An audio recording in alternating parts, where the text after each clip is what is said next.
സാറേ, കോൺഗ്രസ് രാഷ്ട്രീയത്തിൽ എന്തിന് കേരള രാഷ്ട്രീയത്തിൽ തന്നെ കൂടോത്രം ഒരു ട്രെൻഡായി മാറുന്നതായിട്ട് ചില സൂചനകളൊക്കെ നേരത്തെയും പിന്നെയൊക്കെ വന്നിട്ടുണ്ട്. ഇപ്പോൾ ഉദാഹരണത്തിന് കെ സുധാകരൻ്റെ വീട്ടിൽ എന്തോ കുഴിച്ചിട്ടു. അത് കുഴിച്ചിട്ടത് പിന്നെ പ്രതിപക്ഷ നേതാവായ വി ഡി സതീശനാണെന്ന് ആരോപണം ഉണ്ടായി. ഡി കെ ശിവകുമാർ കാസർഗോഡ് ഒരു അമ്പലത്തിൽ കർണാടകയിൽ വന്ന് എന്തൊക്കെയോ ചെയ്തു. മുമ്പ് ചില കമ്മ്യൂണിസ്റ്റ് നേതാക്കൾ പൂമൂടലും മുട്ടിറക്കലും ഒക്കെ നടത്തി. എന്തിന് മുസ്ലിം ലീഗ് നേതാക്കൾ വരെ കാട്ടുമാടൻ നാരായണനെക്കുറിച്ച് അദ്ദേഹത്തെ ഉപയോഗിച്ച് എന്തൊക്കെയോ ചെയ്തു എന്ന് കേട്ടിട്ടുണ്ട്. സാർ എങ്ങനെ ഇതിനെല്ലാം കൂടെ ഒന്ന് കണക്ട് ചെയ്ത് വരും? അല്ല, ഇത് ഇപ്പോൾ ഇത് ഏറ്റവും വലിയ രസകരമായ കാര്യം, കൂടോത്രത്തിൽ മന്ത്രതന്ത്ര വിധികളിലും വിശ്വസിക്കുന്ന രാഷ്ട്രീയക്കാരുടെ എണ്ണം ഓരോ ദിവസം ചെല്ലുന്തോറും കക്ഷി രാഷ്ട്രീയത്തിന് അതീതമായി കൂടിക്കൊണ്ടിരിക്കുകയാണ്. മന്ത്രതന്ത്ര കുതന്ത്ര വിധികളിലും കൂടോത്രത്തിലും. അതിൽ ഏറ്റവും മാരകമായി കണ്ട ഒരു കാര്യം എന്ന് പറഞ്ഞാൽ, കെ സുധാകരനെ മരണവക്ത്രത്തിൽപ്പെടുത്താൻ വേണ്ടിയിട്ട് കൂടോത്രം ചെയ്ത് കുഴിച്ചിട്ടു എന്നാണ് പറയണം. അതെ, അത് ചെയ്തത് അദ്ദേഹത്തിൻ്റെ സന്തത സഹചാരിയായ പ്രതിപക്ഷ നേതാവാണെന്ന് ഉപശാലകൾ ആരോപിക്കുന്നു. വസ്തുതകളിൽ ഒന്നും നമുക്കറിയില്ല. എന്തോ ചെമ്പുതയുടെ സാധനമൊക്കെ കിട്ടി. അത് സുധാകരൻ അഡ്മിറ്റ് ചെയ്തിട്ടുണ്ട്, ഇങ്ങനെ കിട്ടിയെന്നും ആര് ചെയ്തു എന്നും എനിക്കറിയാമെന്നും ഇതിന് ഫലമുണ്ടെന്നും അറിയാം. അതെ. പിന്നെ വേറൊരു കാര്യം എന്ന് വെച്ചാൽ, ഡി കെ ശിവകുമാർ വന്നിട്ട് സിദ്ധരാമയ്യ കാലപുരിക്ക് പോകണം എന്നുള്ള ലക്ഷ്യത്തോടു കൂടിയാണ് കാസർഗോഡ് ഒരു സ്ഥലത്ത് വന്നിട്ട് ഒരു കൂടോത്രം ചെയ്തത്. ഒരു മുഖ്യമന്ത്രി പദവി അവിടെ മുഖ്യമന്ത്രി പദവി ഡി കെ ശിവകുമാറിന് വേണം. അപ്പോൾ ഇത് വേണ്ടി വരുന്നു. അതോടെ ഒരു കൂടോത്രം ചെയ്ത്, ആ കൂടോത്രത്തിനൊന്നും ഈ രണ്ട് കൂടോത്രങ്ങൾക്കും ഇതുവരെ ഫലം കണ്ടിട്ടില്ല. നിലവിൽ ഫലം ഉണ്ടായിട്ടില്ല. പിന്നെ കമ്മ്യൂണിസ്റ്റുകാരാണെന്നുണ്ടെങ്കിൽ ഇത്തരത്തിലുള്ള കൂടോത്രങ്ങൾ ചെയ്യിക്കുന്ന ഒരു രീതി പണ്ടേ ഉണ്ട്. പൂമൂടൽ, മുട്ടിറക്കൽ, ശത്രു സംഹാരം തുടങ്ങിയിട്ടുള്ള സകല പരിപാടികളും ഇങ്ങനെ ചെയ്യുന്ന ഒരു രീതിയുണ്ട്. കമ്മ്യൂണിസ്റ്റുകാർക്ക് പിന്നെ വേറൊരു കാര്യമുണ്ട്, ഇത്തരത്തിലുള്ള എല്ലാ പാവഭാരവും ഭാര്യമാരുടെ തലയിൽ കെട്ടിവെക്കാം. ഞങ്ങളല്ല ചെയ്തത്. എനിക്കതൊന്നും എങ്ങനെയാണ് പറയുന്നത്, എനിക്കിതിലൊന്നും ഒരു വിശ്വാസമില്ല. പിന്നെ അവൾക്ക് ഇതിനകത്തൊക്കെ താല്പര്യമുണ്ട്, നമ്മളുടെ കൂടെ വന്നു എന്ന ഒറ്റ കാര്യം കൊണ്ട് അവളുടെ ആശയങ്ങളോ അഭിപ്രായങ്ങളോ നമ്മൾ അടിച്ചമർത്താൻ പാടില്ലല്ലോ. ആ നിമിഷത്തിൽ ഇവർ ഭയങ്കര ജനാധിപത്യവാദികളും ആവും. അപ്പോൾ അവർക്കത് പണ്ടേ ഉള്ളതാണ്. പിണറായി വിജയന് ഏതെങ്കിലും സ്വന്തം കൂടോത്രക്കാരനുണ്ടോ എന്ന് എനിക്കറിയില്ല. ഇവരൊക്കെ എൻ്റെ അടുത്ത് എനിക്ക് വളരെ അടുപ്പുണ്ടായിരുന്ന ഒരാളായിരുന്നു കാട്ടുമാടൻ നാരായണൻ നമ്പൂരി. കാട്ടുമാടൻ എന്ന് പറഞ്ഞു കഴിഞ്ഞാൽ അവർ വലിയ ട്രഡീഷണലായിട്ട് തന്നെ ഈ അഥർവ വേദത്തിൽ ഇത് നേടിയിട്ട് ഈ കൂടോത്രത്തിൽ സ്പെഷ്യലൈസ് ചെയ്തിട്ടുള്ളവരാണ്. ദുഷ്ക്രിയകളൊക്കെ അതെ, അതിനകത്തൊക്കെ സ്പെഷ്യലൈസ് ചെയ്തിട്ടുള്ളവരാണ്. അപ്പം ഞാൻ അദ്ദേഹത്തോട് ചോദിച്ചിട്ടുണ്ട്, നിങ്ങൾ ഇത് എങ്ങനെയാണ്, ആരാണെന്ന് ചോദിച്ചപ്പോൾ അദ്ദേഹത്തിന് പറഞ്ഞ്, എനിക്ക് ഹിന്ദുക്കളായിട്ടുള്ളവരാ താല്പര്യമില്ല, എൻ്റെ ക്ലയൻസിൽ മഹാഭൂരിപക്ഷം പേരും മുസ്ലിങ്ങളാണ് എന്ന് പറഞ്ഞിട്ടുണ്ട്. അത് കച്ചവടക്കാരുണ്ട്, രാഷ്ട്രീയക്കാരുമുണ്ട്. കച്ചവടക്കാരും രാഷ്ട്രീയക്കാരുമാണ് പോകുന്നത്. ഇവരെ ഇതിനകത്തേക്ക് നയിക്കുന്നത് ജ്യോത്സ്യന്മാരായിരിക്കും. എല്ലാവർക്കും ഈ മിക്കവാറും രാഷ്ട്രീയക്കാർക്കൊക്കെ 4-5 രഹസ്യ ജ്യോത്സ്യന്മാരും ഉണ്ടാകും. അപ്പോൾ ഈ ജ്യോത്സ്യന്മാരുടെയും കൂടി പ്രേരണ വന്നിട്ടാണ് ഇതിനകത്തേക്ക് വരുന്നത്. പക്ഷെ ഇതെല്ലാം കാണിക്കുന്നൊരു കാര്യം എന്താ അറിയാമോ, ഇവർക്ക് ആശയത്തിലും അണികളിലും വിശ്വാസമില്ല എന്നുള്ളതാണ്. ഇത്തരം കാര്യങ്ങൾ അന്ധവിശ്വാസമാണ് കൂടുതൽ. അല്ല, ആശയത്തിലും അവനവൻ നിലകൊള്ളുന്ന ആശയത്തിലും അണികളിലും വിശ്വാസമുള്ള ഒരാൾ കൂടോത്രത്തിന് പോവില്ല. കാരണം താൻ നിലനിൽക്കുന്നതും തൻ്റെ ശക്തി തെളിയിക്കേണ്ടതും തനിക്ക് ബോധ്യമുള്ള ആശയങ്ങളും തനിക്ക് വേണ്ടി സദാ പ്രവർത്തിക്കുന്ന അണികളുമാണ് എന്ന് ബോധ്യമുള്ള ഒരാൾ ഈ കൂടോത്രത്തിലേക്ക് പോവില്ല. കരുണാകരന് കൂടോത്രം ഉണ്ടായിരുന്നില്ല, ഗുരുവായൂരപ്പ ഭക്തൻ മാത്രം ഉണ്ടായിരുന്നുള്ളൂ. കൂടോത്രത്തിൻ്റെ ഏർപ്പാടൊന്നും കരുണാകരനില്ല. പക്ഷേ വന്ന് ആശയങ്ങളിലും അണികളിലും വിശ്വാസം നഷ്ടപ്പെട്ട രാഷ്ട്രീയ നേതൃത്വം വളർന്നു വന്നതിൻ്റെ ഫലമായിട്ടാണ് ഈ കൂടോത്രത്തിൽ ഉള്ള ഒരു സംഗതി വന്നത്. കൂടോത്രം എന്ന് പറഞ്ഞാൽ ഗൂഢപത്രം എന്നാണ് അതിൻ്റെ ഇത്. മിസ്റ്റീരിയസ് റൈറ്റിംഗ് എന്നാണ്. നിഗൂഢമാക്കപ്പെട്ടിരിക്കും. ഓം ഹ്രീം ഹ്രൂം എന്നൊക്കെ പറഞ്ഞിട്ട് അർത്ഥമറിയാത്ത വാക്കുകൾ ആവർത്തിച്ച് പറഞ്ഞ് മനുഷ്യരുടെ മനസ്സിൽ ഭയം ജനിപ്പിക്കലാണ് കൂടോത്രക്കാരൻ്റെ രീതി. അപ്പോൾ ഈ പരസ്പരം ചേർച്ചയില്ലാത്ത കാര്യങ്ങളെ ചേർത്ത് വെച്ചുകൊണ്ടാണ് കൂടോത്രക്കാരൻ ബിംബകൽപ്പനകൾ ഉണ്ടാക്കുന്നത്. മീൻമുള്ളും തലമുടിയും, മുട്ട അതിൻ്റെ പുറത്തെന്തോ എഴുതിയിട്ട് കുഴിച്ചിടുക, ഈ മുട്ട കുഴിച്ചിടുന്ന രീതി കേരളത്തിൽ പോപ്പുലറാക്കിയെടുത്തത് മുസ്ലിം കൂടോത്രക്കാരാണ്. ഇസ്ലാമിക കൂടോത്ര വിഭാഗമാണ് ഇത് ചെയ്തത്. പിന്നെ വേറൊരു മഹാകൂടോത്രക്കാരനായിട്ടുണ്ടായിരുന്നത് നമ്മുടെ കടമറ്റത്ത് കത്തനാരായിരുന്നു. കത്തനാർക്ക് പിന്നെ പുള്ളി പിന്നെ മനുഷ്യരെ ഒന്നും ഉപദ്രവിച്ചില്ല, യക്ഷികളെയും പ്രേതങ്ങളെയൊക്കെയാണ് പുള്ളി ഡീൽ ചെയ്തുകൊണ്ടിരുന്നത്.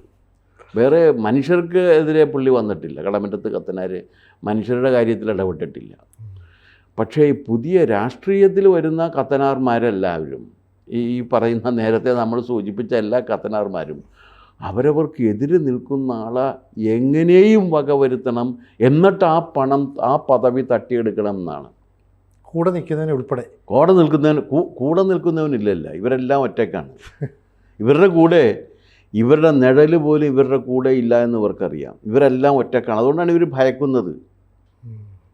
ഈ ഭയത്തിൻ്റെ പേരിലാണ് കൂടോത്രക്കാരെ തേടിപ്പോകുന്നത്. ഭയമാണ് ഇവരെ നയിച്ചുകൊണ്ടിരിക്കുന്നത് ഭയമാണ്. അപ്പോൾ ആ ഭയക്കാനുള്ള ടെൻഡൻസി മനസ്സിലുള്ളത് കൊണ്ട് ഇതിനെ കാണുമ്പോൾ ഭയം കൂടും. അപ്പോൾ ഇങ്ങനെ ഇനി മറ്റവനും കൂടോത്രത്തിൽ വിശ്വസിക്കുന്നവനാണെന്ന് നോക്ക്, അപ്പോൾ അവൻ്റെ ഭയം കൂടും. എനിക്കിത് വരാൻ അപ്പോൾ അവൻ കൗണ്ടർ കൂടോത്രം ചെയ്യും. അപ്പോൾ കൂടോത്രവും കൗണ്ടർ കൂടോത്രവുമാണ്. ഒരു രാഷ്ട്രീയത്തിൻ്റെ അവസ്ഥ നിങ്ങളൊന്ന് ആലോചിച്ച് നോക്ക്. നമ്മൾ മുന്നോട്ട് വെക്കുന്ന ആശയങ്ങളും ആ ആശയങ്ങളിൽ നമുക്കുള്ള പ്രതിബദ്ധതയും ആ പ്രതിബദ്ധതയും ആശയങ്ങളിലും വിശ്വാസം വന്ന് നമ്മോടൊപ്പം വരുന്ന അണികളും ആ അണികൾ അവരുടെ ജീവൻ നൽകുകയും നമ്മെ സംരക്ഷിക്കും എന്ന ബോധ്യവും ഉള്ള ഒരു രാഷ്ട്രീയ പ്രവർത്തനത്തിൽ നിന്ന് മാറി അജ്ഞാതമായ ദുശക്തികൾ ഈ പ്രപഞ്ചത്തിലുണ്ട് എന്നും ആ ദുശക്തികൾ ഉപയോഗിച്ചിട്ട് തനിക്കെതിരെയുള്ളവരെ വകവരുത്താമെന്നും കരുതുന്ന ഒരവസ്ഥയിലേക്ക് മാറിയ ഒരു രാഷ്ട്രീയമാണ് ഇതെല്ലാം കാണിക്കുന്നത്. ഇതിനെ നാറിയ രാഷ്ട്രീയം എന്നും പറയാവുന്നതാണ്. അപ്പോൾ ഇവർ വധശിക്ഷയ്ക്ക് കൊലപാതകത്തിന് വധശിക്ഷ ലഭിക്കുമെന്ന് ഭയക്കുന്നതുകൊണ്ടാണ് ഇവർ എതിരാളികളെ കൊല്ലാത്ത, അല്ലെങ്കിൽ കൊന്നുകളഞ്ഞാൽ. കൂടോത്രത്തിൻ്റെ ലക്ഷ്യം എന്താണ്? അവൻ മരിക്കണം, പക്ഷേ മരണത്തിൻ്റെ ഉത്തരവാദി ഞാനാകരുത്. കൊട്ടേഷൻ കൊടുത്ത് കൊല്ലുന്ന പോലല്ല. കൊട്ടേഷൻ കൊടുത്ത് കൊന്നു കഴിഞ്ഞാൽ അത് നമ്മളിലേക്ക് എത്തും. കൂടോത്രം ചെയ്ത് കൊന്നു കഴിഞ്ഞാൽ ആ ഒരു സിനിമയിൽ പറയുന്നില്ലേ, മറ്റേ എന്താണ് ഇന്നസെൻ്റ് പറയുന്നില്ലേ, കൂടോത്രക്കാരനെ ശിക്ഷിക്കാൻ ഇന്ത്യൻ ശിക്ഷാ നിയമത്തിൽ വകുപ്പില്ല എന്ന് പറയുന്നില്ലേ. നീയോ നിൻ്റെ കുടുംബമോ ഇത് 4 വട്ടം മറികടന്നു കഴിഞ്ഞാൽ തല പൊട്ടിത്തെറിക്കുമെന്ന്. ആ രീതിയിൽ കൂടോത്രക്കാരെ ശിക്ഷിക്കാൻ വകുപ്പില്ലാത്തതുകൊണ്ടും ഇവർക്ക് താൻ എതിരാളി എന്ന് കരുതുന്ന ഒരാൾ എന്നേക്കുമായി ഭൂമുഖത്ത് നിന്ന് ഇല്ലാതെയാക്കും എന്നുള്ളതാണ്. മക്ബത്ത്, അധികാരത്തിൻ്റെ കളിയിൽ മക്ബത്ത് പലതരത്തിൽ വരും.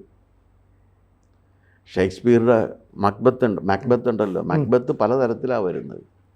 ഡങ്കനെ കൊല്ലാണ്. അതെ, അതിലുണ്ട് എൻ്റർ 3 വിച്ചസ് എന്നാണ്. 3 thunder and lightning, enter 3 witches, where shall we meet again എന്ന് ചോദിക്കുകയാണ്. അങ്ങനെ വന്നിട്ടാണ് ഇയാളിൽ അധികാരത്തിൻ്റെ ഈ അഗ്നി ആളിക്കത്തിച്ച് പക ആളിക്കത്തിച്ചിട്ടാണ് ഡങ്കനെ കൊല്ലിക്കുന്നത്. ഈ ദുർമന്ത്രവാദികളാണ്. ദുർമന്ത്രവാദികൾ വന്നിട്ട് ഈ പക ആളിക്കത്തിച്ചിട്ട് ഡങ്കനെ കൊല്ലിക്കുകയാണ്. അത് കഴിയുമ്പോൾ പറയുന്നുണ്ട്, Duncan sleeps well in his grave and I have killed my innocent sleep എന്നാണ്.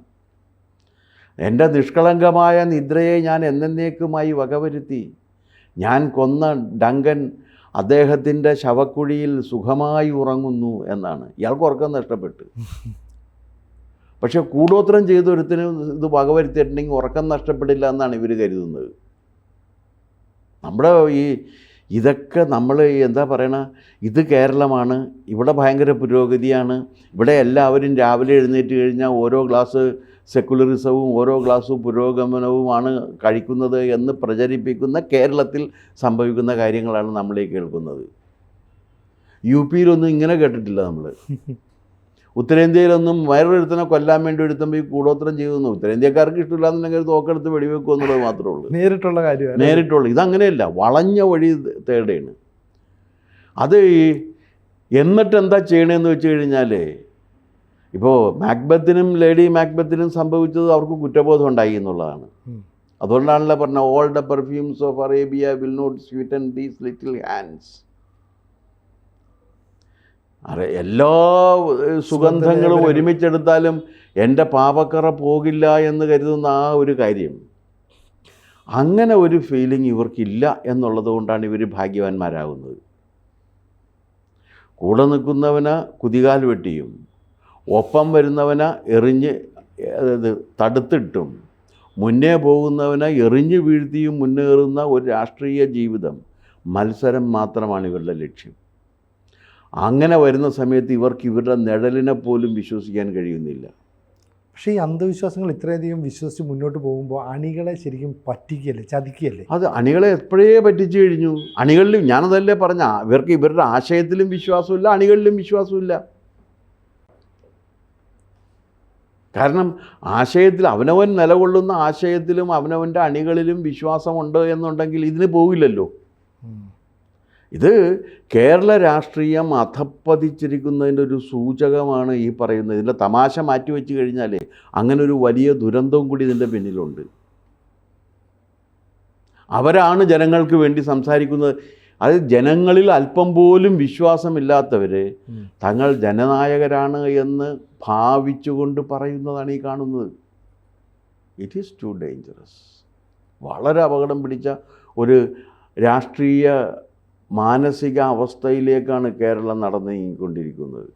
കേരളത്തിൻ്റെ രാഷ്ട്രീയ വ്യവസ്ഥയിൽ ഉണ്ടായിരിക്കുന്ന ഈ പുതിയ മാറ്റം പ്രേക്ഷകരും മനസ്സിലാക്കട്ടെ, കാണട്ടെ, അവർ തിരിച്ചറിഞ്ഞ് ചർച്ച ചെയ്യട്ടെ. കൂടുതൽ വാർത്തകളും വിശേഷങ്ങളും നിങ്ങളിലേക്ക് എത്താൻ ABC മലയാളം സബ്സ്ക്രൈബ് ചെയ്യുക, ബെൽ ബട്ടണും അമർത്തുക.